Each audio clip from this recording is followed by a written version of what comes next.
guys, welcome back to our channel, Keeping Up with the Browns 2019, and today we're going to do our birthing vlog. So, as you know, I gave birth to Isaiah. He's right here. It's our pride and joy. On 10/16/2024 at 4:20 p.m. and it was an experience. So, I'll start with the Saturday before my mucus plug. I saw my mucus plug come out, and I looked it up, and that could mean that labor is near or far off. And then a couple days after that, I just started to lose like discharge. But then fast forward to that Tuesday, I think it was the 15th.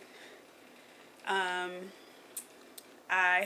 woke up and I saw blood, like period blood, and I didn't know if that was normal or not. So I went in the room and I told Chris, and he was like, "You should call your doctor." So I called my doctor, and then they called me back and told me that I should go to labor and delivery. So Chris and I went to labor and delivery. They checked everything. She was like, "Just be honest with me. What do you want to do? Do you want to, stay, or do you just want to labor at home?" I said, "I want to labor at home," because at that point I was feeling like little mild menstrual cramps. So I was like, I want to labor at home. So of course, when you go to labor and delivery, I think it's to charge your insurance, but you got to be hooked on the baby monitor for a certain amount of time. They got to check you and do all the things. So they did that, and by the time we left, it was like 6:30. Yeah, because I had to go to work, and first they told me, yeah, you'll be leaving like 15-20 minutes, and then it was like 30 minutes later, like, yeah, you need to stay with her for the night, just because of her contractions were a lot. Yeah, well, I was starting to feel them like a little bit more intensely there. So he needed to go to work by like 5. Well, he needs to leave at like by 5. And we asked the doctor, and she was like, they could see on the monitor like I was having contractions and how far apart that they were, but they were still like mild. So they told him to stay, and they gave him a work note, and then we left about, I want to say it was like 6:30. We left and went home. Actually, we went to go get something to eat, and then we got home. I ate a little bit, and then, y'all, the pain just hit me. I was in pain. I threw up my food. I just couldn't get myself together. I said, "Chris, we gotta go back because I am in pain." Like, the pain just felt like menstrual cramps times a million. She was going crazy. She was tapping her head, tapping her shoulders. She said, "Lord Jesus," every 5 minutes. Yeah. And she was like, "Hey, we should probably get showers before we go back." And it took her 2 hours. She'd go from the couch to the ground, couch to the carpet, couch to the carpet. So finally, after 2 hours, I said, "Look, we're just going."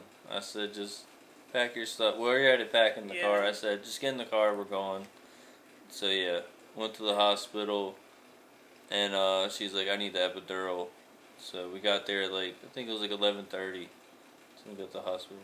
Yeah, so we were here. I just couldn't get myself together. And the contractions, they weren't coming at like specific times. Like, they weren't coming 2 minutes, 3 minutes apart. Sometimes it'll be 1 minute, sometimes it'll be 5 minutes. So literally I'd be walking and it'd just stop me and I'd just fall to my knees. It was crazy. So yeah, finally we got out the door. Of course, from here to the car, it was an experience because I was in pain.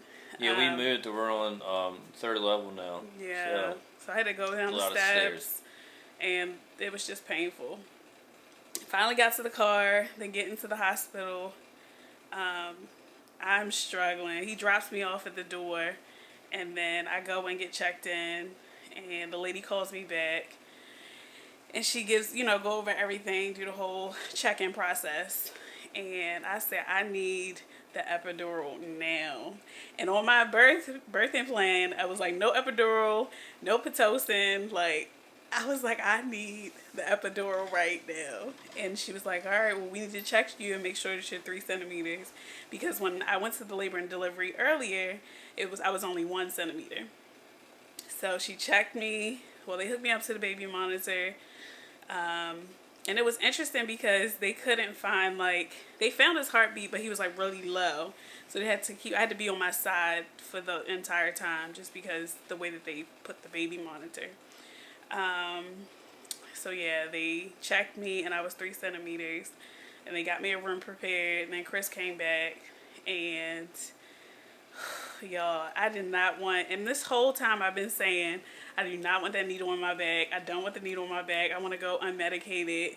Shout out to the ladies who do it unmedicated. Like, y'all are the true heroes, because I said, and another thing, I wanted a home birth. Like, I really wanted a home birth. I wanted worship music. I wanted to be in the tub.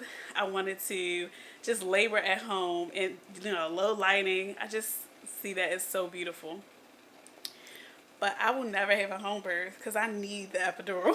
Like, I need the epidural. That she pain can't take pain. Is, you know what? Oh, it's like nothing. I've never felt pain like that before. And I was just like, Jesus, I felt forsaken. I was like, Lord, help me. And I wasn't getting help. But when that guy came in, so they had to do some fluids, like take some blood work. And then she was like, we're going to get in probably like 10 minutes. Those was the longest 10 minutes of my life. And the guy came in, and he had to keep the environment sterile. Chris got a little upset because they wouldn't let him be on the same side as the guy doing the epidural. Yeah, I went to get up, and the lady's like, hey, you gotta sit in that stool. Then I went to get up again. She's like, yeah, you have to sit there. Like, you can't get up.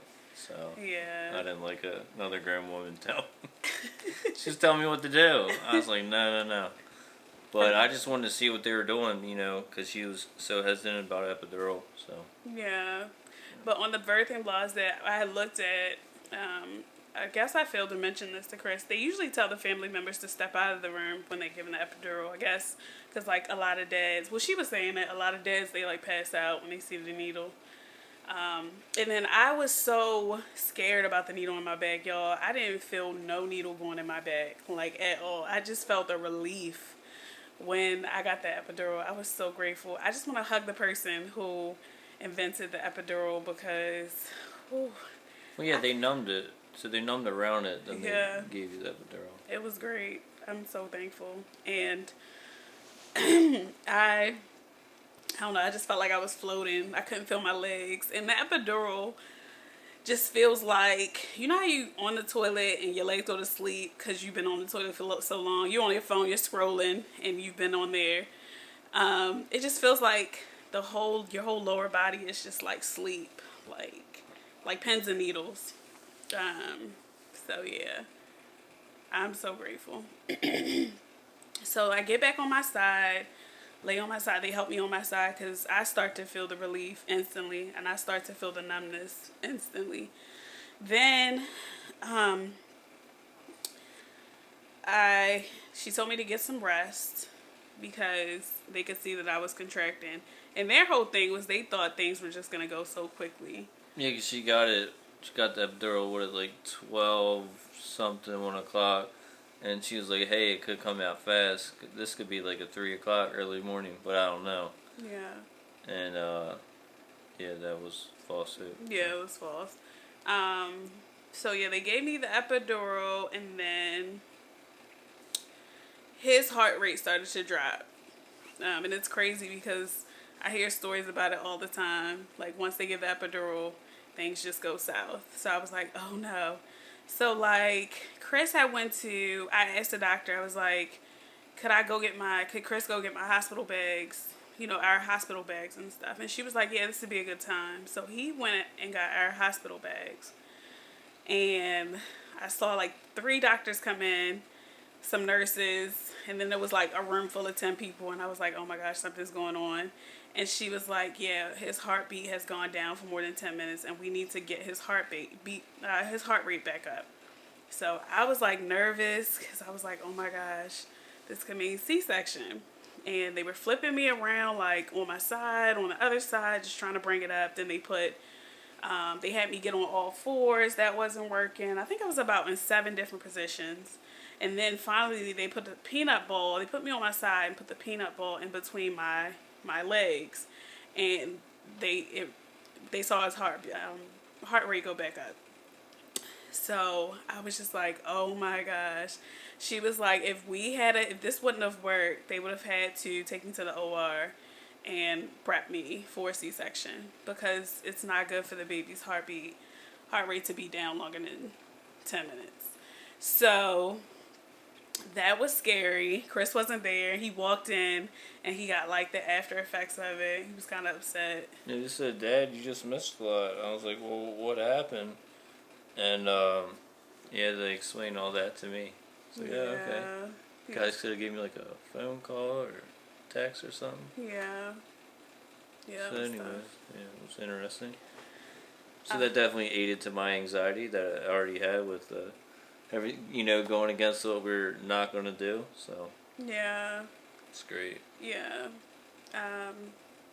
So we did that. So that calmed down. Then she was like, just get some rest. She just kept telling me to get some rest. And we went to sleep. So they kept turning me on different sides. Like I would be on my right side and then my left side. And then he didn't like me being on my left side because his heart rate would dip again. But they were trying to make sure that the medicine was like evenly distributed into my body. That's what she told me anyways. I don't know. And then there was like a dip in his heart rate again. So they came in and they said I was having contractions too quickly. So they gave me this medication. I forget the name of it. Please forgive me. To stop the contractions. And I just thought that was odd. But they did it and I just let them because I don't know what I'm doing. This is my first time and I just want a healthy baby. I just want him to be healthy and I want me to be healthy. That's like my goal. So they did that and then they had to give me Pitocin to bring my contractions back up because then I wasn't progressing in labor. So they gave me the Pitocin even though my birth plan said no. But again, I want healthy baby, healthy mama. So that was my end goal. And then, it was around, I want to say like 5 a.m. And she was like, around 6:30 a.m. we're going to break your water if it's okay with you, just so we can move along in labor. And I was like, at first I was like, no, because I didn't want my water to be broken. I just wanted things to happen organically. But I'm like, I done all this stuff that I said I wasn't going to do. Let me just let them do it. So I talked with Chris and we agreed. And they broke my water. And this was about 7:30 in the morning on the 16th that they broke my water. So I started to feel it trickle and then I just felt like gushes come out. And then around, I want to say like 1:30, she checked me. The doctor actually came in and checked me. Yeah, because then we slept. Yeah. You said we got a good nap. We slept from like 9 to like 1:30. Yes, it was great. And the doctor came in and checked. She said, "Has anybody checked you?" She's like, "No. Have you been dilated or anything?" She's like, "No, I haven't checked." Then she went in and checked and she's like, "Oh my God, baby's head's right there." Yeah. She was like, "It's time to push." So, yeah. So after that, it kind of took a while for them to come in. I guess they were like prepping the room and everything, and I was just like, oh my gosh, this is about to happen. Yeah, then it was 3 o'clock. Nurse came in. She's like, "All right, we're gonna start pushing." Oh my gosh. So I grabbed the leg. She grabbed the leg, and the process begun. Because in that moment, I realized that nobody can help me through this. Like, I have to do this on my own. So I was just like, oh my gosh, this is happening. And another one of my things was I didn't want to tear. And I was just like, oh my gosh, I'm so nervous. But here we are. And I see why they kept telling us to rest because that was intense. So I pushed for there was another thing that happened. I was like, I really wanted my doctor, who had been seeing me the whole entire pregnancy, to be there. And my doctor, they work like 36-hour shifts 1 week in a month. And she was like, well, if you have him the weekend of the 24th, 25th, and 26th, I think that was the dates. I think it was the last weekend in October. She was like, I'll be there. But yeah, you can't control that. So to an extent, you can't control that. So he was coming and I was like, is there any way you could call Dr. Ellen? Like, can Dr. Ellen be there? And they was like, well, if you have him before 5, Dr. Ellen will be here because she's in the building. And I was like, oh my gosh. And so the nurse, so what they do is the nurse will help you push to a certain point so that the doctor's just not standing around. Because the doctor, her job is to like, to catch. That's basically what she said. And to stitch you up if you tear. So she got me to a certain point. The nurse got me to a certain point, and then I see Dr. Allen walk in the room, and I was like, oh my gosh, Dr. Allen. And yes, I felt like I could do it. So Dr. Allen, she like scrubbed in or whatever, and then I'm just pushing. So I pushed for like an hour and a half. I think I pushed. Yeah, he was born at 4:20. So yeah, so almost an hour and a half. Yeah, almost an hour and a half because we started at 3. But of course I can't feel anything. I just feel pressure with the epidural. But oh my gosh, y'all, I tore bad. Oh my gosh. Yeah, because I seen it all. I looked down and I was like, oh, that's a flesh. lot of different colors of red. And I was like, that's very bright. So yeah. Definitely tore, but I didn't want to tell her. Right. Because she was terrified of it. Oof. So, and also she couldn't feel anything. She was so numbed up so from medicated. Stuff. Yeah, but the pushing was intense just because, I don't know, we pushed like 3 times and it was 10 seconds. I was holding it for 10 seconds. Yeah, every time she'd have a contraction, that's when you start to push. Yeah. I grab a leg, the nurse would grab a leg. Yeah. And they could see the contractions on the monitor, and then I could feel my stomach hardening, which is how I was able to feel the contractions. We'll see the contractions. And then I would just push on that, and oh my goodness.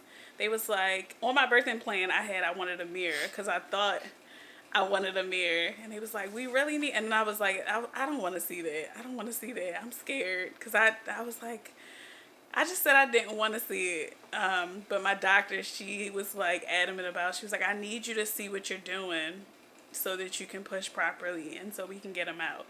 So I looked at the mirror twice and I saw like his hair and his head, and I was like, I just closed my eyes. So I was like, I don't want to see that. So finally we pushed, and Dr. Allen was like putting pressure on. Chris said, yeah, they were like going like this, you know, with her vagina. Then when it came time, the doctor was like this, like push, and it was getting intense. And they kept thinking I was gonna pass out because it's a lot of stuff going on. But with growing up hunting and stuff like that, I've seen a lot of graphic stuff. Yeah. So yeah, I was fine. So. Oh my gosh. So yeah, I pushed for an hour and 20 minutes, and then he comes, and they put him on me because I wanted skin to skin for at least an hour. And y'all, oh my gosh, it was so beautiful. He was so warm when he came out, and then he started to cry, and I just held him, and then we did skin to skin. Oh my goodness. Yeah, as soon as he came it's out. The best. As soon as he came out, she cleared his mouth out so he could start crying. Yeah. And put him on her chest, and as soon as he landed on her chest, I started to tear up, but I was like, I'm not gonna cry. There's like 10 nurses in there and stuff. I was like, gotta be strong. So, but yeah, it definitely got me because one of my coworkers said, he's like, don't start crying. Don't cry when he comes out. So it's true. I didn't cry, but I was just overjoyed. I was just like, wow. Because it's crazy. You start to see how it starts off and just, us experiencing a miscarriage last year. It was just like so beautiful. I'm like, wow, God, you did this. Like, yeah, it was just the highs and lows. Yeah. I didn't want to get too excited because I knew we were very excited last year. Then, pregnant for a week. Then lost on the week of Mother's Day. So the whole time we were pregnant with him, I get happy, but then I was just kind of numb. Yeah. So the whole time I just wanted to come out. And, he did come out early. His due date was on the 20th on Sunday. Yeah. So he was born a couple days early. Just a couple days. But he's so precious, y'all. Oh, my gosh. Yeah, it's amazing. So he comes out. They put some on my chest. I do skin to skin. And then Chris is doing skin to skin, and I see the Dr. Ellen still down there, and she's just like she's knitting. I was like, oh my gosh, I tore. Yeah, she did a couple doctor terms, and I was like, I was like, okay, whatever. Then I saw the hook and like the fishing line or whatever. And I'm like, oh yeah, she's sewing you up. But again, I didn't say nothing because I didn't want her to, to freak out. Yeah. But yeah, it was pretty intense. Yeah, it was. I'm sure. And the the next day? She's like, yeah, you had a third degree tear. Yeah. So. Oof. Oh my gosh. Yeah. So. Yeah, so she does that, and then Chris cuts the cord, of course, which was so cool. And then he watched the placenta come out, and then they're pressing on my stomach. Oh my gosh, that was so uncomfortable, because I felt that. So they have to do that like a couple times, I think like every hour or every 15 minutes, something like that. Come in the room and press my stomach. They're preparing my postpartum room. So, yeah, me and Chris are just enjoying him and just staring at him. I can't believe he came out. So, yeah.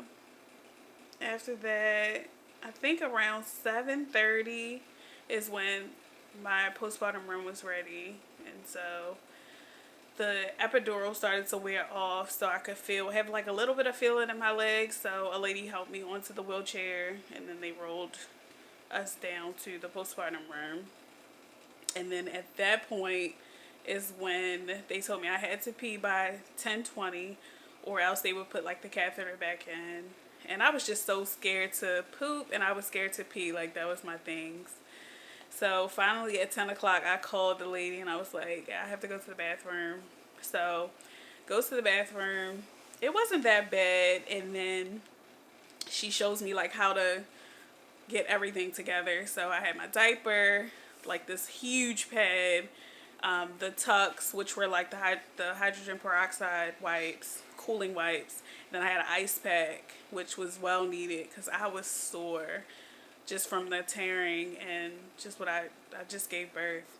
So they have everything at the hospital. Dermaplast, the ice packs, the tucks, they have everything. You can take that stuff home. So, yeah.